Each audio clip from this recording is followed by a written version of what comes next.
తలైవర్ తంబి తలైమయిల్ అంటే నాకు అర్థమైన దాని ప్రకారం సోదరుడు లాంటి మా నాయకుడి నాయకత్వంలో అని అర్థం. థియేట్రికల్గా జనవరి 30న రిలీజ్ అవ్వాల్సిన ఈ సినిమాని జననాయకన్ పోస్ట్ పోన్ అవ్వడం వల్ల ప్రీపోన్ చేసి జనవరి 15న రిలీజ్ చేశారు. అలా అన్ఎక్స్పెక్టెడ్గా పొంగల్కి రిలీజ్ అయిన ఈ మూవీ పాజిటివ్ టాక్ని తెచ్చుకొని పొంగల్కి రిలీజ్ అయిన తమిళ మూవీస్లలో విన్నర్గా నిలవడంతో ఈ సినిమాని చూడాలనే ఇంట్రెస్ట్ కలిగి నేను ఈ మూవీని చూడడం జరిగింది. అండ్ నాకు ఈ మూవీ నచ్చింది.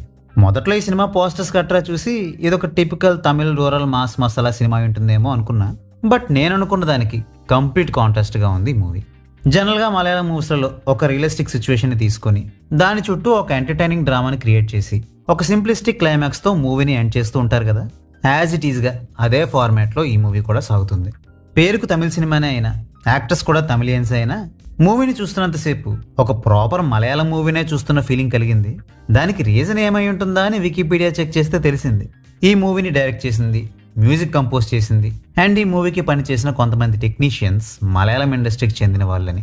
సో ఆబ్వియస్లీ ఈ మూవీలో మలయాళం మూవీస్ తాలూకు ఫ్లేవర్ కనబడుతుంది అండ్ ఆ ఫ్లేవర్ ఈ మూవీకి ప్లస్ అయిందని చెప్పాలి. ఇక స్టోరీ విషయానికి వస్తే జీవారత్నం అనే ఒక విలేజ్ పంచాయత్ ప్రెసిడెంట్ ఉంటాడు.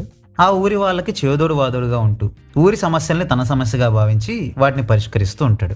ఆ ఊరిలో పక్కపక్క ఇళ్లలో ఉండే ఇలవరసు అండ్ మణి అనే ఇద్దరి మధ్య గతంలో జరిగిన ఒక ఇష్యూ వల్ల శత్రుత్వం ఏర్పడుతుంది. ఇలవరసు తన కూతురికి పెళ్లి చేస్తున్న టైంలోనే మణి వాళ్ళ నాన్న కూడా చనిపోగా ఇలవరసు కూతురి పెళ్లి టైంకే మణి తన తండ్రి అంత్యక్రియలు కూడా జరగాలని పట్టుపట్టడంతో వాళ్ళ ఈగో బ్యాటిల్ తారాస్థాయికి చేరుతుంది. ఈ ఇష్యూని జీవారత్నం సాల్వ్ చేయగలిగాడా లేదా అన్నది రిమైనింగ్ స్టోరీ.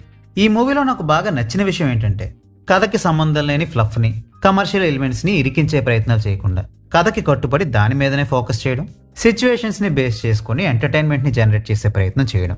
మూవీ చూస్తున్నప్పుడు అక్కడక్కడ కొంచెం లాగ్ ఉన్నట్టుగా అనిపించిన, ఒక చిన్న పాయింట్ మీదనే మూవీ మొత్తం నడిపించేశారనిపించిన, సినిమా ఎంటర్టైనింగ్గానే ఉండడం, డ్యూరేషన్ 2 hours కూడా లేకపోవడం వల్ల అది మరీ పెద్ద కంప్లైంట్ లాగా అనిపించదు. ఇక పెర్ఫార్మెన్సెస్ అండ్ టెక్నికల్ ఆస్పెక్ట్స్ పరంగా కూడా ఈ మూవీ నాకు నచ్చింది కాబట్టి నేనైతే ఈ మూవీని మీకు రికమెండ్ చేస్తున్నా. ప్రజెంట్ ఈ మూవీ నెట్ఫ్లిక్స్లో స్ట్రీమ్ అవుతుంది, తెలుగు ఆడియో కూడా అవైలబుల్గా ఉంది. సో మీకు వీలున్నప్పుడు ఈ మూవీని ఒకసారి చూడడానికి ట్రై చేయండి. మూవీని చూశాక మీకేమనిపించిందో కామెంట్ చేసి చెప్పండి. We will meet you next video. Thanks for watching.